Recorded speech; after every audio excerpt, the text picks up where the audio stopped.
Welcome to the Healing Light Wellness podcast, where we delve deep into the journey of personal transformation and healing.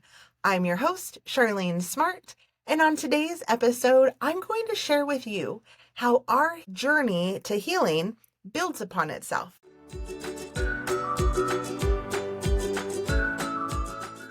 As the series continues, so does my healing. And I would like to thank you. I am so honored that you have joined me on this journey and have been here to witness and support my further healing. One of the biggest things I have learned, or maybe I've had the opportunity to experience in great depth, is that our healing truly does build on itself. When I started healing all those years ago, I thought I'm just going to go out and heal the actual trauma, the things that had been done to me. But once I healed that, I then realized I had to heal all of the things that those memories were connected to, meaning how I felt about myself, how I felt about the world around me, and all of those moments that sexual trauma caused events in my life or caused me to have different thoughts or emotions along the way. All of those had to be healed. And all of that had to be healed before I came and shared it with you. Because it would have looked a little different or a lot different had I not done that work in the beginning. Well, earlier this week, I realized that I had one more layer, and I won't say it's the last one, but I had one more layer of healing that I needed to experience. And there's no way I would have been able to do it as well as I did had I not been able to share my story with you. And I'd like to explain a little bit of what happened earlier this week because it really was an amazing healing scary experience. So I was called in for jury duty.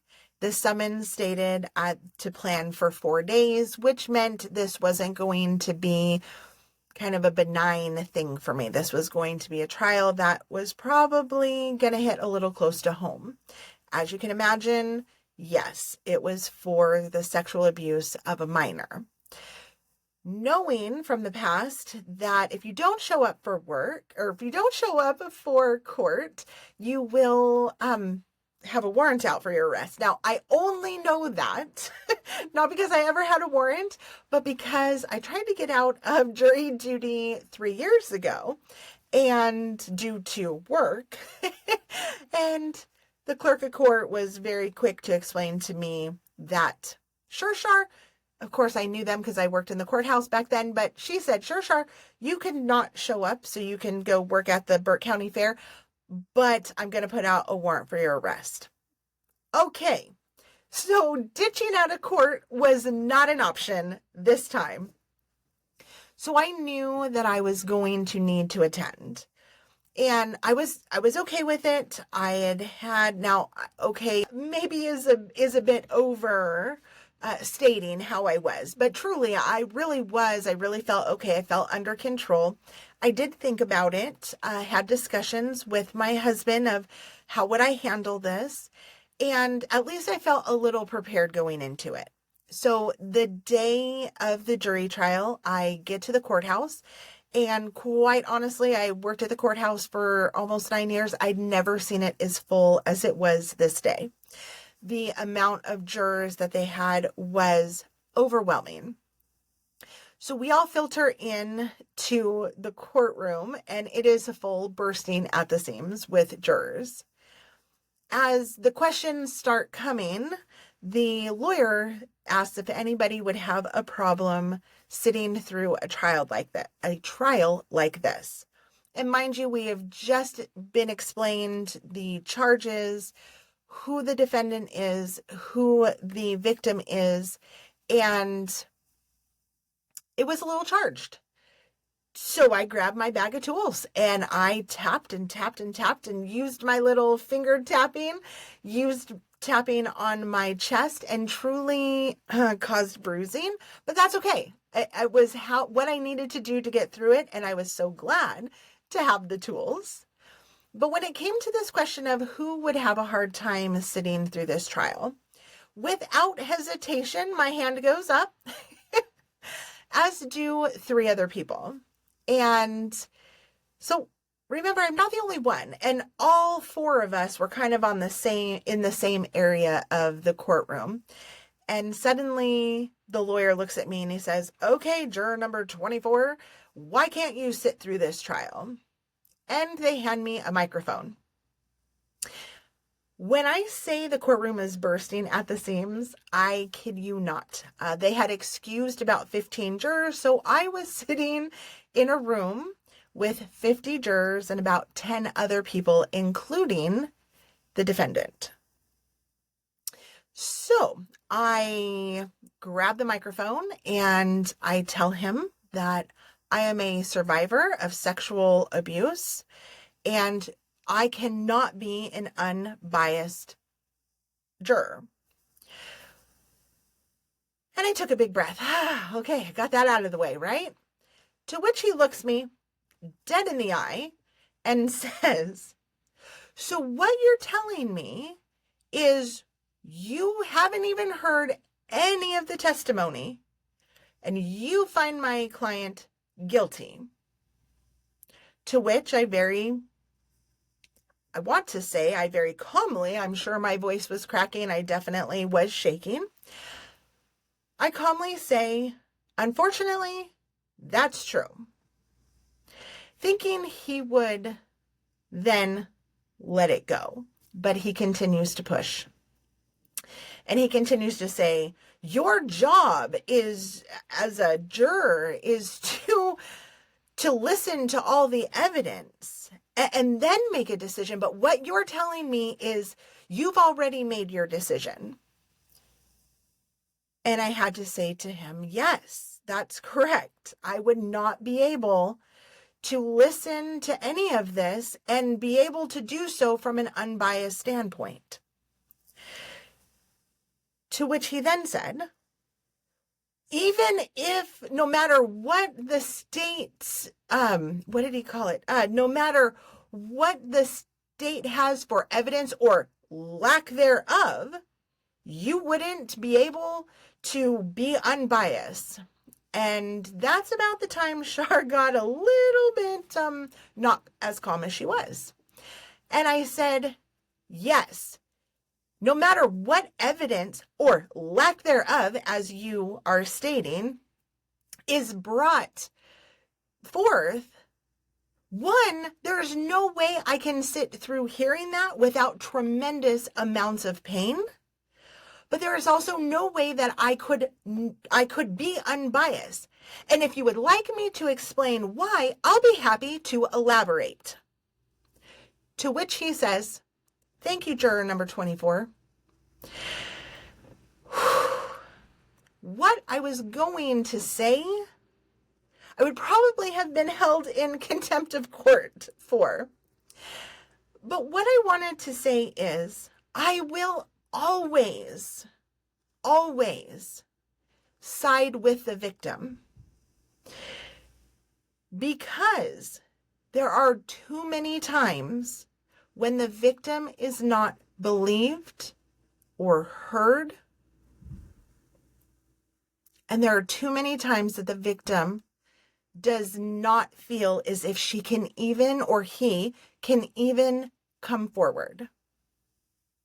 For exactly this reason, because you're already setting it up that he is innocent. And I realize we are innocent until proven guilty.